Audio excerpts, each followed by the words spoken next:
So when you get to middle age and you're recommended a hormone replacement therapy by your doctor, most people just blindly listen and go ahead and take the therapy without thinking anything of it. Today, we're going to be going over the 3 hormone therapies that I do not recommend my patients, or anyone for that matter, take. And I'm going to be recommending some hormone replacement therapy alternatives, bioidentical hormone replacement alternatives that I see work well in practice. So let's jump into it.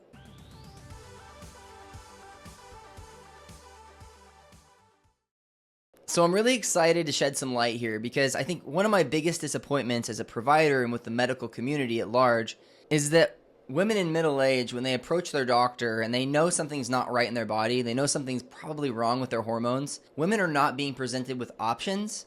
And then on top of this, the options they are being presented with are very cookie cutter, generic, not tailored to the client, and doctors are not exploring different treatment options with patients when it comes to finding the best therapies for them. All right, so without any further ado, the first treatment that I do not recommend is actually the estrogen patch.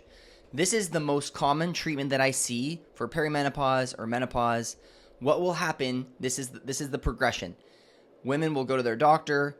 The doctor will determine just by talking to them, no testing typically, that they're in perimenopause or menopause. And the patient is just simply prescribed a patch at a generic dosage, and away you go. There's no follow-up. There's literally nothing done after that testing wise to evaluate its safety or its buildup in the system and its relevance to other hormones in the body. While the patch does tend to be quite safe, it is helpful for osteoporosis and moderate relief of hot flashes. It is not going to protect the vaginal tissues from atrophy and protect the urinary system. It's also less helpful for sex drive. So how do we combat this? I love to use a estrogen cream. My favorite is a biased 80-20 cream. So there's estradiol and estriol in there. That's E2 and E3. Both have different properties that are very, very valuable to the body. This is applied to the labia and it is absorbed into the system. So you're going to get protection from osteoporosis. You're going to get protection from vasomotor symptoms or reversal of vasomotor symptoms like hot flashes, night sweats, insomnia, these types of things. And on top of this, it's going to protect the vaginal tissues from atrophying, and it also really helps the urinary system, the bladder, to function well. The estrogen-based creams are also excellent for vaginal dryness, whereas the patch is not going to touch that symptom at all. Many women that I speak with do suffer from a little bit of urine leakage or frequent urination that's not due to urinary tract infection. It's just a lack of estrogen and tone in the area, and estrogen can really help strengthen the area and reverse those symptoms. Keep in mind that there are no commercial biased 80-20 products. That does have to go through a compounding pharmacy, so you do have to work with a doctor that is comfortable with that prescription and managing that prescription for you. So the second hormone therapy that I do not recommend is actually progesterone creams. Now pump the brakes for a second. I do love progesterone, and I almost always prescribe it in conjunction with estrogen.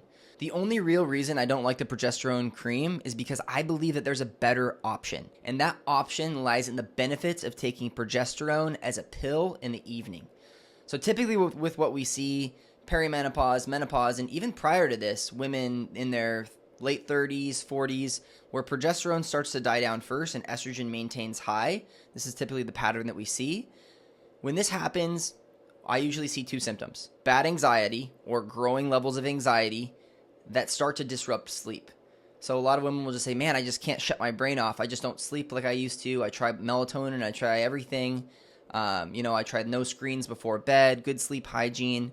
I try stress reduction techniques, and I just cannot sleep. That screams progesterone to me, especially like waking up periodically throughout the night, can't shut the brain off. And so when you're looking at anxiety or anxiousness and sleep issues, we almost always want to use progesterone taken orally, and I do it right before bed because it does have that mild sedative effect that tends to keep a woman asleep. Keep in mind that you are just not going to get this with the progesterone cream. If you guys are enjoying this content and want more on hormones, go check out the free cheat sheet, the hormone balance cheat sheet we have down in the link below. There is a ton of information on there, from basics to advanced moves to naturally enhance hormone production and optimize hormones overall. That's a great starting place if you're new to this journey. Now back to the video. And lastly, my favorite topic of all time, testosterone therapy for women. I love testosterone therapy for women. I think in the last 10 years, it's probably the therapy that I've utilized most.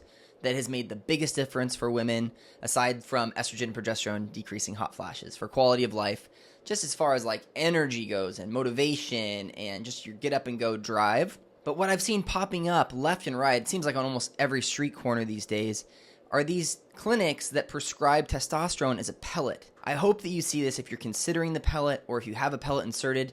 There's hope. It will dissolve. Life will move on. Don't be too concerned. But I want to go over the disadvantages of the pellet and what to do instead. For starters, the pellet is surgically inserted. If it's the wrong dosage, if it's too much, it has to be surgically removed. If it's not enough, another pellet needs to be inserted. Depending on your body's metabolism and the breakdown of the product that's been inserted into your tissue, you're going to get varying levels of testosterone.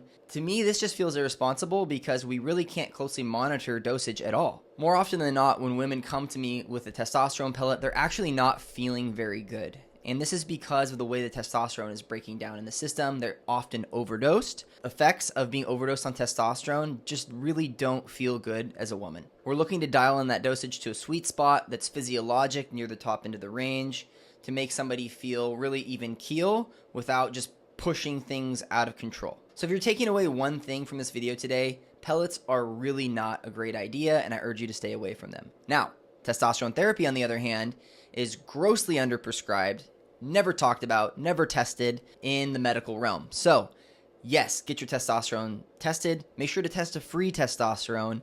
And when you do consider therapy, please consider injections.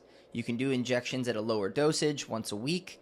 Just once a week, they can be injected subcutaneously. That's like an insulin syringe. Tiny little needle, doesn't hurt at all. With this, you can be testing in an interval to make sure that your levels are not going too high, kind of falling in that sweet spot zone. And that way you're getting the benefits of the testosterone really without many of the risks at all. All right, guys, thanks for watching. If you enjoyed this information, go ahead and like and subscribe. Make sure to hit that little alert bell. And if you really want to help out the channel, just throw a comment in there because it helps push things along. It'll push this video out and so more people can see it and get some hormone help. So until next time, you guys, take care.